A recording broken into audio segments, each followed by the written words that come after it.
What's up, everybody? It's Matt from 9 Day Performance. I'm back again with another video. Behind me, you see our beautiful shop car, the SRT Durango that we built for City Boys.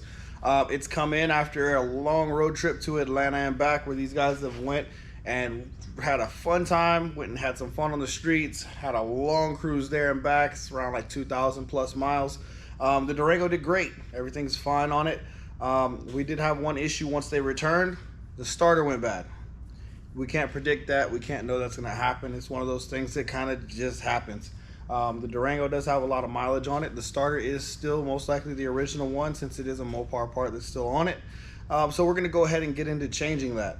Unlike most of your Mopars, like your Chargers, your Challengers, your Chrysler 300s, the Durango is a little bit longer of a process to change the starter on, because it's harder to get to. On your Challengers, the book calls for like 0.9 hours to replace the starter. On the Durango, it calls for 3.5 hours. Why? Because it's in a very, very tight location. It's blocked between the transfer case, on this case, the long tube headers, it's the steering shaft, everything's in the way, compared to on the other cars, it's not. But don't worry, we're gonna get this up on the lift here. We're gonna go ahead and get under the vehicle. We're gonna show you guys how you can replace your starter on your Dodge Durango as well. If you haven't already done so, make sure you like and subscribe down below. Let's get into it.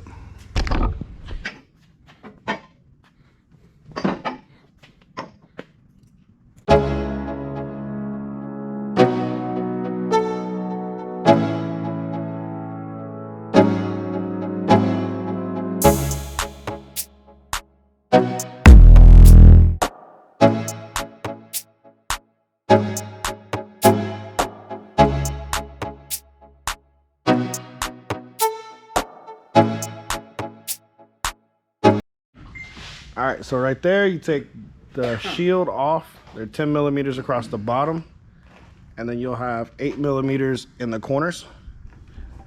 And you'll have two 13s, one here and one here. And once you get those off, then you can see right back there is the starter. So you can go ahead, I'll see if I can zoom in. There, you can get the leads off. Let me rotate my light down so you can see. Oh Jesus, fucking all-wheel drive. All right, so the light's adjusted. There you can see there's a 13 on the red positive terminal. There's a plug up top, and right here is going to be a 10.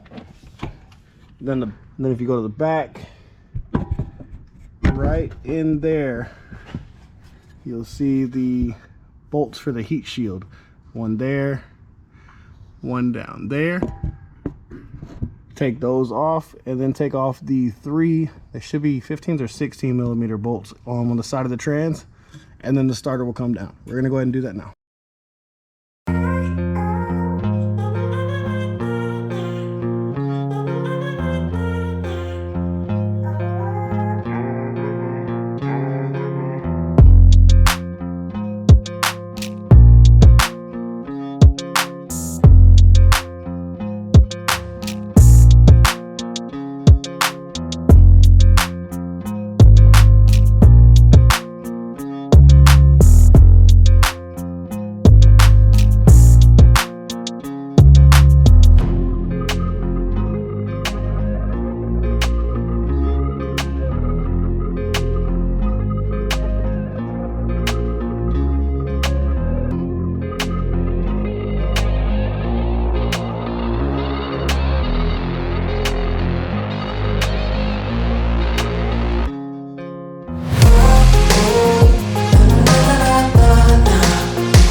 All right, so if you want to do some sketchy stuff to make your stuff work right, that didn't sound right. All right, so if you want to get your starter out of your Durango and you don't want to go through the process of dropping the front diff, raising and taking the motor mount off, X, Y, and Z, you can do it without taking the motor mount off. It's a little sketchy.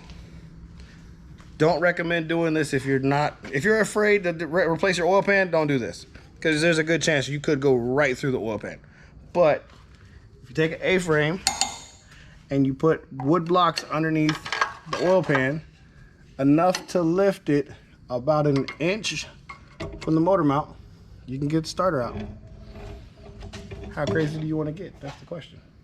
This is not approved by All Data or any of their forums, but it works. It's up to you.